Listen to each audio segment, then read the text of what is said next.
Where is Keshaun Williams? Just 15 years old, he's now been missing for 5 months, vanishing in June after going to a party in his Cleveland neighborhood. 5 long months for a mother wondering what happened to her son, her only child. Keshaun, if you see this, please come home. I love you, and I'm waiting for you because I know you're going to walk through that door. She's speaking out now to keep his case in the spotlight as the urgent search to find him continues. He was supposedly seen, tied up and beaten up, held against his will. So that's what made it an Amber Alert, and it's currently active still, yes. That active Amber Alert for him, the longest in Ohio's history. Is Keshaun's life in danger? We first heard from the investigators on the case with Cleveland Police and the U.S. Marshals Service. Because any information that's out there, whether it be someone has seen something small, minor detail, doesn't matter. We ask that you come forward because that could be something big for us and help us in locating Keshaun. That's what keeps us going. The hope that we can bring Keshaun home, the hope that we can see his mom and his grandmother, smiling, embracing him. And that's what, fuels us to continue to solve it. Now we'll hear more from Keshaun's mom and Sylvia Colon with Cleveland Missing. So please, if you know something, make the call. Let's get Keshaun home. Somebody out there knows something. All it takes is one good lead to solve this case. Can you help bring Keshaun home? I'm Sara Goldenberg. You're listening to Dark Side of the Land, Finding Keshaun, Part 2. Where we left off, U.S. Marshals had teamed up with Cleveland Police, adding federal resources to the search for Keshaun Williams and increasing the reward money. As the number of days since he was last seen climbed past 100, we spoke to the investigators actively working this case. They organized searches for Keshaun with neighbors and friends and went door to door passing out flyers. Give me 1 second, guys. Now Keshaun's family reached out to the local media with the help of Cleveland Missing, a local nonprofit, in hopes of keeping coverage of his case front and center, organizing a press conference. I don't even know what I'm going to say. Keshaun's mom, Sharice Snowden, stepped up to a podium in front of the cameras with a police officer standing by her side. I wonder, can we stick this up there or no? No, it's not going to work. You know what? We could tape it up there. Yeah, can you do that for me? Absolutely. Let me get some tape for you, dear. They taped Keshaun's missing poster onto the podium before getting started. Hello, everyone. My name is Sharice Snowden. I'm here to do a media blast about my son, Keshaun Williams. There has been several donations to the reward, and I would like to thank everyone who has donated to my son's reward. I greatly appreciate it. This has been a very hard time for me, and I was expecting, with the reward money that someone would come forward with any information. I know the community may not want to deal with the police, but if you do have any information, you can contact the number, and you can remain anonymous. It really doesn't matter, I really don't need to know who it came from. I just need to know where my son is. If you've seen him, is there any way that you can take a picture, video? I need some type of proof to say that, he was actually seen. We get a lot of speculation saying he's here, he's there. He may not want to come home. That's besides the point. He is a juvenile. He's 15. He does not need to be on the streets alone. It's very scary out here, and I feel like it's all community. We need to stick together and keep these kids safe. No kid should be on the street, nor with an adult knowing that, he's missing. That reward money now up to $22,500 after an anonymous donor and the U.S. Marshals Service each pitched in $5,000. I would like to say some things to my son. This is a letter to my son, Keshaun. Keshaun, since you've been gone, I have been worried about you. I miss the days that we eat breakfast together, we watch movies. I just miss seeing you in the morning when you wake up. I just miss waiting for you to walk through that door, taking you to boxing practice. I miss your smile. I want to hear your voice. Keshaun, if you see this, please come home. I love you, and I'm waiting for you because I know you're going to walk through that door. Thank you. Best of luck. Sharice walked away, wiping away tears, but the press conference continued. I'm Sergeant Halaska. I'm with Newburgh Heights Police. I'm standing in for Chief John Majoy on behalf of the Cleveland Family Center for Missing Children and Adults. We just want to put this out here to help Sharice bring her son home. Her birthday was just this past Wednesday on the 8th. So anybody with any information, please contact us. The reward has went up to $22,500. Any information is helpful. We've learned police continue to vet new leads, but there are no updates in the investigation. It is very important that these posters get put out there, that social media is spread, that we just stay on the forefront of that, so that way he doesn't get forgotten. It's very easy to do that without seeing this child out there, so we just ask that anybody just keep sharing this, and any information that you guys have, please bring forth to us. Seeing, Sharice going through this, especially her birthday just passing, it's a very hard thing for anybody to go through. We want to really keep the focus on Keshaun. A cousin also spoke briefly. The story has been told over and over and over again about Keshaun, and at this point, his mom wants him home. Any information, the tip can be small, it could be large. She needs information. And then we heard from Sylvia Colon, executive director and co-founder of Cleveland Missing. So obviously Cleveland Police and the Marshal Service continue to investigate any lead they might get, whether it be small or not small. And anybody out there that thinks they know what happened to Keshaun or have any knowledge about the disappearance that evening, no lead is too small. Please make sure you're contacting Cleveland Police or the Marshal Service's tip line, because it could very well be that tip that leads to us bringing Keshaun home. Again, keeping the story in the news and in the public is just too important. We have a lot of missing people, and Keshaun's a great kid, and he's loved. Not only by his mom, but his entire family and his friends and his extended family, and they just want him to come home. So again, if you know something, please step forward. The reward has gone up to over $22,000. And I'm not saying money should or shouldn't motivate people, but that's a whole lot of money if you don't have a whole lot of money. So think about that if you know something, and it can lead to us finding Keshaun. That money is yours. So please, if you know something, make the call. Let's get Keshaun home. For Sylvia, the search for missing persons is personal. She founded Cleveland Missing with her cousin, Gina DeJesus. Cleveland Missing. I spoke with her a few days after that press conference for Keshaun. As you know, Gina was one of the three survivors from the Ariel Castro kidnapping.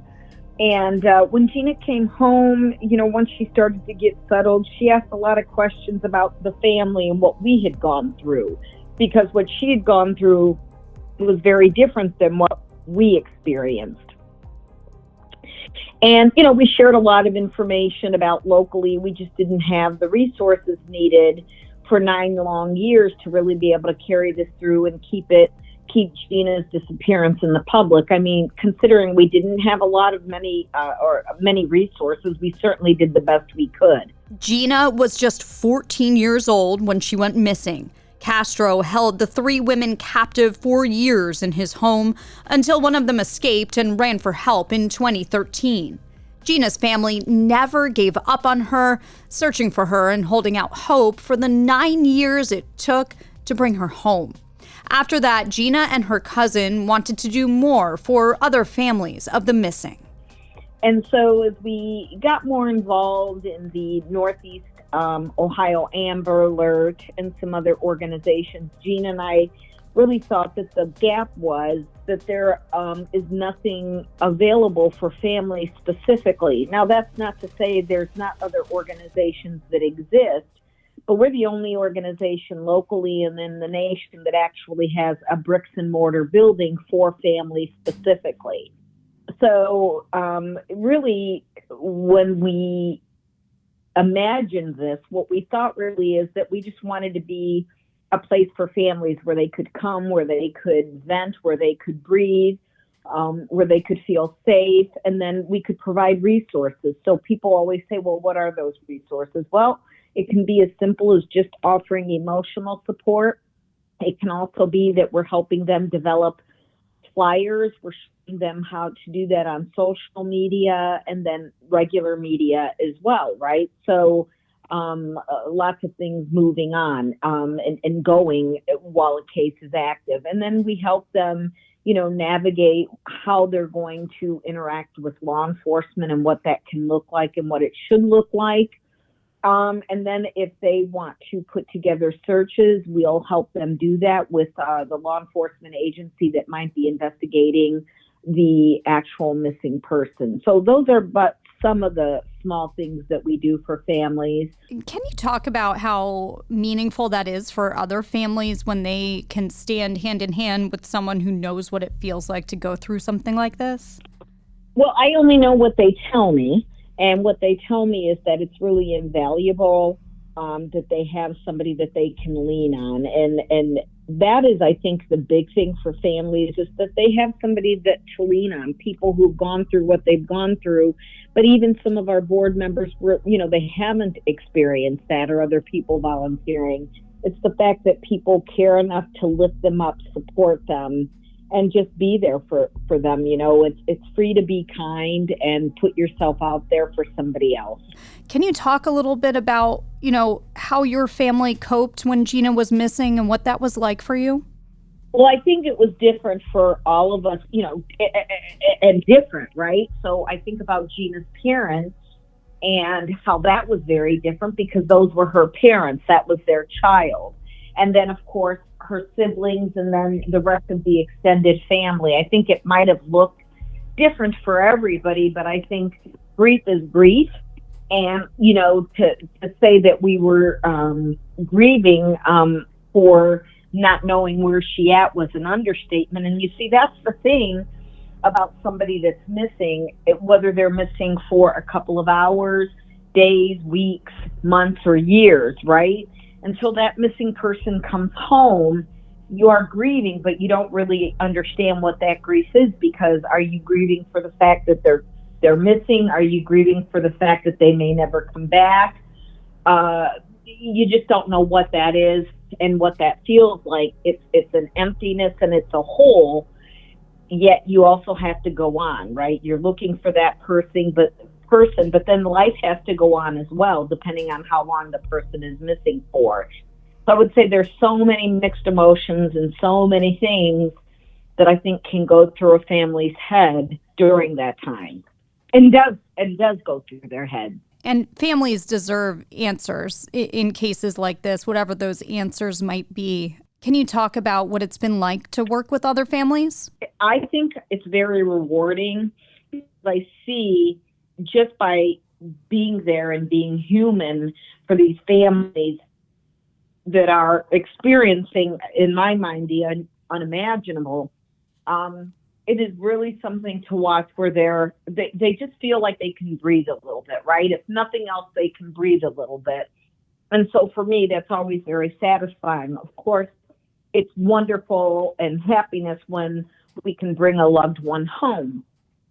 It becomes more difficult when somebody's been gone for a longer period of time and the family starts to lose hope, because that, in the end of the day, when a case gets longer and longer and the person's been missing for a substantial amount of time, hope, is what we have. And that's the thing that we continue to impart upon our families. But it does become difficult as time goes by.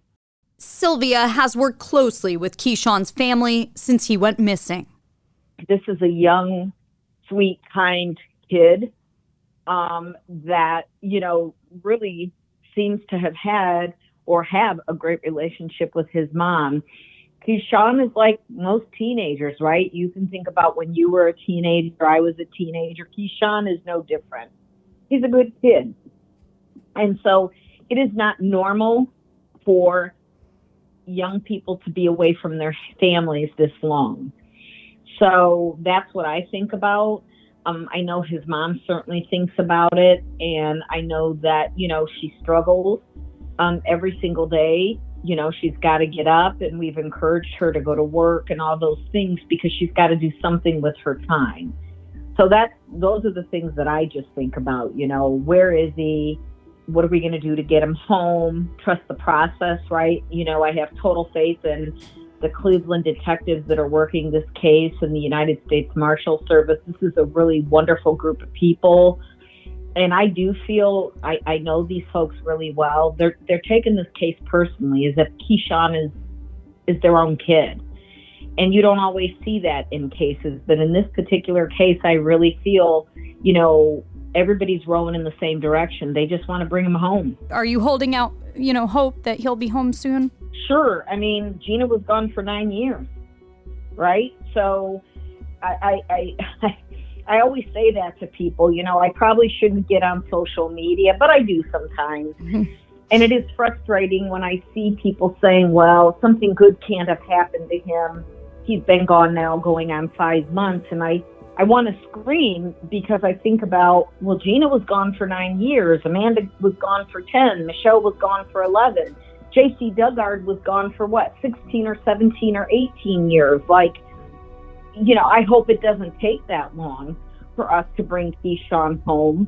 But that doesn't mean something sinister and bad has happened, right? It just means maybe it's going to take longer for him to come home. But you got to always have that hope. I mean, look at the 3 women from Cleveland. If you don't believe and hope, maybe you should go back to that story, because that story is all about hope. As colder days and nights set in, with the holidays just around the corner, hope is what Keshaun's mom is holding on to. Hope that her son will be found safe and be back home soon. As we said, that cash reward stands at up to $22,500 for information leading to Keshaun.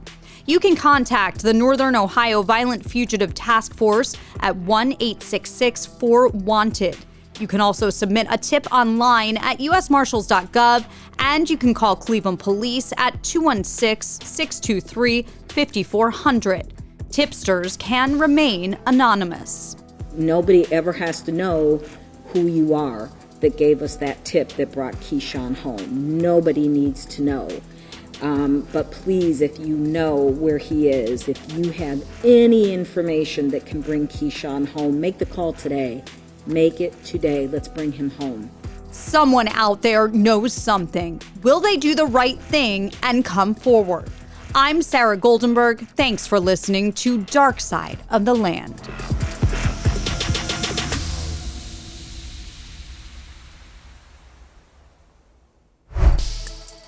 Subscribe now for future episodes and find more Dark Side of the Land and photo galleries related to these cases at cleveland19.com.